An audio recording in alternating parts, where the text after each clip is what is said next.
because I've experienced suicidal thoughts not being saved and being saved. And I think sometimes us within the church, we kind of feel like, you know, everyone, you've just got to be this perfect person. And if you're having suicidal thoughts, your faith is not high enough, or, you know, you've done something wrong. You know, it's your fault why you feel this kind of way. And it you know, I think it can sometimes be dealt with insensitively, and sometimes that's just not the case. You know what I mean? People have things that they go through, and you know that, you know, it's just about giving those people the right support and speaking about these things. This is why I feel like I'm not ashamed to speak about it, because I feel like even though yes, I'm saved, I've had my bad days. I've had my bad days. I'm not perfect, and yes, I believe that Christ is my hope, but I've still experienced certain things.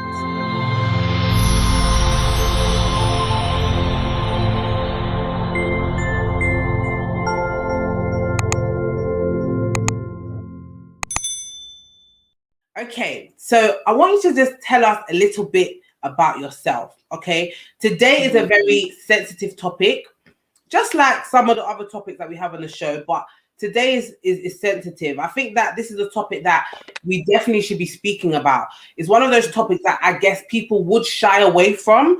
It can be, to some degree, uncomfortable to speak about, especially on a platform like this. So I do commend you for coming out here and speaking about this. And I know you're doing this for one reason. And I mean, and that's to encourage others, to help other people, that if they hear this story, it could save another person's life. It's that deep. Speak about kind of like a bit of my childhood. I came up, well, I grew up in a dysfunctional family. So I suppose when you grow up as a child, you think the surroundings that you're living in is normal. But as I got older, I kind of started to recognize that certain things that I was experiencing as a child just necessarily wasn't a healthy environment. So I grew up with a dad who was an alcoholic and actually was involved with drug abuse. And I never necessarily had a very nurturing relationship. Well, my mother wasn't necessarily very nurturing towards me. So, and there was a lot of kind of like infidelity with my dad and my mum, and their relationship breaking down. And I witnessed a lot of that from a very young age. And I suppose those were kind of things that sowed a lot of seeds of like questioning my identity, not necessarily knowing who I was, not necessarily loving who I was. And I questioned myself a lot, especially like from the early ages of like 8, you know, I began to kind of like feel very uncomfortable with myself and just not like myself. Do you know what I mean? And as the years began to progress, I actually began to literally hate my physical appearance and hate myself. And I really what age was this? Round about what age was this that you're going through this type of feelings of, you know, when you started to not like your physical appearance and things like that? What age was that? So I would say that really started to happen for me probably from probably like 11 to 12. So I began questioning it, but it got progressively worse. I would say probably from the age of 14, where I literally began to like show signs of body dysmorphic disorder, which is a mental health illness where you actually believe that you're ugly. So I was going through a lot at such a young age, exposed to quite a lot, questioning myself and really seeking love from, again, like dysfunctional environments and things like that. So yeah, I kind of think like that's kind of me like explaining some of the battles that I've had. So I've had a lot of battles from a very young age, and they've kind of like played into my adult life too. So what are those things in particular that caused you to feel like this is just too much? What was the build up, or what situations were you in that gave you that overwhelming feeling? There's been quite a few challenges that I've had with suicidal thoughts. I experienced a lot of suicidal thoughts in my teenage years when I was battling with body dysmorphic disorder and an eating disorder. So those were suicidal thoughts where I, you know, didn't want to be alive because I literally hated myself. And I wasn't saved back then either. But I think another way that I experienced these suicidal thoughts was even as an adult, having gone through therapy and actually, you know, experiencing deliverance from, you know, everything I spoke about in my childhood. I found myself, particularly in 2019, experiencing like almost like an identity crisis, almost feeling like, you know, a loss of purpose, a loss of sense of like why I was even here. And I think what the kind of things that were happening at that time was I was taking on a lot of things, especially like within like my church duties, joining. I would think I was a part of like 4 different ministries, serving in 4 different ministries. I had started a new job and as a support worker, so I'm working with young women that also are, you know, that have, you know, their stories are quite heavy as well. And in that environment, because I do believe that we all carry, you know, when you're saying you carry the light of, you know, you're showing the light of Christ within you. Do you know what I mean? And sometimes people can see that and they're threatened by that. And I was the only young Black woman in that place that the girls could really feel like they could relate to. So was this church or was this work? So this is work. Is work. But at church, I was literally within 4 different ministries serving. So that's one aspect. Yeah. And then I'm at work and I'm experiencing, you know, a lot of uncomfortable feelings because I feel like my colleagues were quite threatened by the impact that I was having, and they, you know, they weren't able to necessarily relate to the young girls that they had there. So they began to like bully me, and it just sparked a lot of questioning and self-doubt. I was scared of saying no, in particular, you know, within my church, just feeling like, you know, like I couldn't necessarily speak up, you know, feeling quite scared of like leadership, and feeling like I needed to seek approval by doing all of these things, especially even from my perspective of God. Like I didn't necessarily, though I believed that God was a father and that he loved me, because of all the rejection and abandonment that I experienced, you know, within that dysfunctional home that I grew up in, it was very hard for me to see God as a father figure.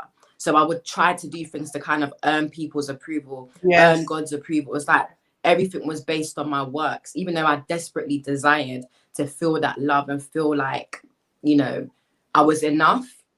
It just sounded like there was nothing there was no hope at the time, I guess. Nothing was satisfying your soul at the time. So how long were you going through these thoughts, and what day did it occur? Was it every day during this period? And what I want to know is also, did you have any support system during you feeling like this? Was there anybody or one person that knew you felt like this or felt that way? So I think I was going through this probably from the beginning of 2019 and then towards probably like October. And there was different moments. So there was like different moments where I kind of, it was really bad. So that there would, the suicidal thoughts would come up at different moments throughout those 10 months. And in the beginning, obviously, like for example with church, I didn't necessarily feel like I could speak up because again, I was scared. I can't necessarily I think I was quite scared to actually say until someone actually noticed that I think I was doing a lot, and they could, you know, signal that I'm potentially going to a point of burnout. Do you know what I mean? But I suppose there were moments where I was actually trying to reach out for help, but the support just wasn't there. And then it was at a point where I was like, do you know what? I'm talking about like church for example, right now. And I was at a point where I'm like, do you know what? I can't do this anymore. I'm kind of tired of feeling the way that I'm feeling. I'm feeling like nobody's listening to me. I'm scared to even express myself because I feel like I'm going to let people down or feel like I'm just not able to manage. And I've always felt like I haven't really necessarily fit in this environment. So do you know what? I'm just going to leave. That presented an opportunity to express to my leaders how I felt about everything. And I suppose it was, to my surprise, how they accepted, you know, me being so honest and transparent, which supported me. And they, you know, kind of said to me, you know, they'll put things in place for that support to be there. So I thank God for that opportunity, because it allowed me to just speak up and be honest and not allow myself to kind of idolize people in leadership, and know that, you can have conversations and you can be yourself. Just be yourself. Stop trying to feel like you've got to be someone else. So were things changing then? Did things change? How did it play out in the church? And I'm going to go to the work situation after. Yeah. So how did it play out? Did things change, or were they the same? What happened? Things did change. I did receive the support that I was told I was going to receive, but not necessarily from every single person that I was told I was going to receive the support from. But I think the necessary people that I needed the support from was put in place. What that taught me as well is I began to go on a journey where I think God was showing me that He's the one that's going to be able to support me through everything. I don't have to be scared of anybody, but I can trust in God to get me through all that I need. And that's when that relationship with God, me seeing God as Abba, seeing Him as my Father. I said, I have lost several people to suicide, and it's devastating to be left behind. Your story is so important. Thank you so much for sharing. Lion King says, Carla, so many things, and you are explaining so well about this to help others. Yeah, absolutely. So Carla, I want to know some practical things now. I'm trying to go into the brain of Carla right now. I'm trying to understand what it was like for Carla on her worst day. I'm trying to understand how Carla coped when she would lie at night and she would be by herself, four walls, nobody there. What are the things Carla did, and what are the thoughts that were going through Carla's mind? Talk to us about that. So I can give you two examples. I remember the one of the bad days that I actually definitely had was I remember getting on a bus after work, and there was this group of boys that rushed up the stairs, and in my head I was just like, do you know what, if any of them like had a gun and they shot me, I wouldn't even care. And the fact that I could think such things was that, making me understand that, do you know what, I really have no hope. I really feel like there's just no point. Like, what am I really living for? Like, what is there to even look forward to? And it's just that kind of like, I just didn't care anymore. I just literally didn't feel like, waking up in the morning I had anything to look forward to. So it was just like, okay, I'll just go with the flow of everything. But if anything was to happen to me, I'd be happy. If anything, bad was to happen to me, in that point in time, I was, I was like, I really wouldn't mind if it did. I know there was another moment. I had quite a few breakdowns where I literally, there was a moment where I had called a friend, because I think I had gotten to the point where I was like so sick and tired of where I was at, that I lost all dignity literally in the street. And I was screaming on the street on the phone to her, like swearing as well. I literally I lost myself. I just completely just didn't care about anybody that was around me. Just screaming on the phone, crying. And I think sometimes when it gets to that point where you're in public and you're so desperate that you don't even care who's around you, like, I knew that I was in a bad space, and at that same day I had gotten home, and my friend was just like, look, if you need me to call you, if you need to speak again, please just call me straight back, because she tried to encourage me. But it's like, in my mind, all I could hear was like, you're worthless. You don't need to be here. Your life is nothing. You're just better off dead. And I just remember breaking down on my bedroom floor, like screaming, like, God, just take me now. Like, I don't want to be here. I don't want to live. What am I living for? Like, I can't. There was so much like traffic going through my mind. I didn't have any form of stability. And I would have breakdowns like that where I would literally just scream, cry out, and just literally just cry. Wow.